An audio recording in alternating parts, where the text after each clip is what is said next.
glad you are here on Amalamidhan. Welcome to my channel. എല്ലാ വർഷവും ഈസ്റ്ററിന് പള്ളിയിൽ പാതിര കുർബാനയ്ക്കാണ് നമ്മൾ പോകുന്നത്. ബട്ട് പള്ളിയിൽ പോകുന്ന ടൈമിന് ചെറിയൊരു മാറ്റമുണ്ട്. ഇപ്രാവശ്യത്തെ മാസ് ഈവനിങ് 5:30ക്കാണ്. അപ്പോൾ പിന്നെ നമ്മൾ റെഡി ആയിട്ട് ആർമി കോമ്പൗണ്ടിൽ നിന്ന് സ്ഥലം വിട്ടു. ചർച്ചിലേക്ക് പോകാൻ ഒരുപാട് ദൂരമൊന്നുമില്ല കേട്ടോ, ഇവിടുന്ന് അടുത്ത് തന്നെയാണ്. ഈ കാണുന്നതാട്ടോ പള്ളി. മലയാളം കുർബാനയാട്ടോ നടക്കുന്നത്. അവർ ലേഡി ചർച്ച്, പൂനെ. കാറൊക്കെ പാർക്ക് ചെയ്തതിന് ശേഷം നമ്മൾ പള്ളിക്കകത്തേക്ക് കയറാറുന്നത്. പള്ളിയിൽ കയറിയതിന് ശേഷം നല്ലതുപോലെ മനസ്സൊരുക്കി പ്രാർത്ഥിച്ചു. കുർബാനയൊക്കെ കഴിഞ്ഞതിന് ശേഷം നമ്മൾ വെളിയിലേക്ക് വന്നപ്പം സന്ധ്യയായി. നല്ലതുപോലെ ഇരുട്ടി തുടങ്ങിയിരുന്നു. 7:30 ആയി.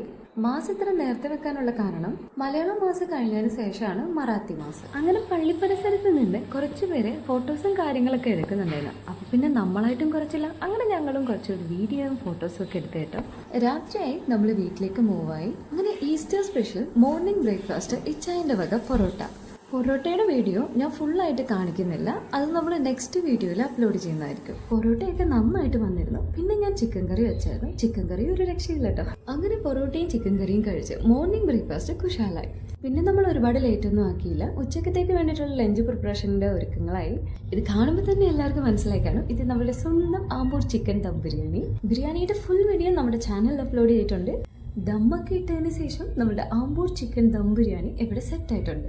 ഇനി നമ്മൾ ഒട്ടും വെച്ച് താമസിപ്പിക്കില്ല. ഇനി നമുക്ക് ഇവനെ പ്ലേറ്റിലോട്ടാക്കാം. ബിരിയാണി, ചല്ലാസ്, അച്ചാറ്, പപ്പടം എല്ലാം കൂടി ചേർന്ന് ഒരു രക്ഷയില്ലായിരുന്നു കേട്ടോ. കാണാൻ നല്ല കളർഫുൾ ഉണ്ടല്ലോ, അതുപോലെ തന്നെ കേട്ടോ നല്ല ടേസ്റ്റുമാണ്. എന്നാൽ പിന്നെ ഞാൻ ഇനി കഴിക്കട്ടെ. ബിരിയാണിയൊക്കെ കഴിച്ചതിന് ശേഷം ഒരു ഐസ്ക്രീമും കൂടി ആവാം അല്ലേ. അങ്ങനെ ഞങ്ങൾ 3 പേർക്കും കൂടി റെഡ് വെൽവെറ്റിന്റെ കോൺ ഐസ്ക്രീം വാങ്ങിച്ചു. ഐസ്ക്രീം ഒക്കെ കഴിച്ചു. അങ്ങനെ ഈ വർഷത്തെ ഈസ്റ്റർ വിശേഷങ്ങൾ ഇവിടെ കഴിഞ്ഞു. വീഡിയോ ഇഷ്ടമായെന്ന് വിശ്വസിക്കുന്നു. നെക്സ്റ്റ് വീഡിയോയിൽ കാണാം. Thank you for watching.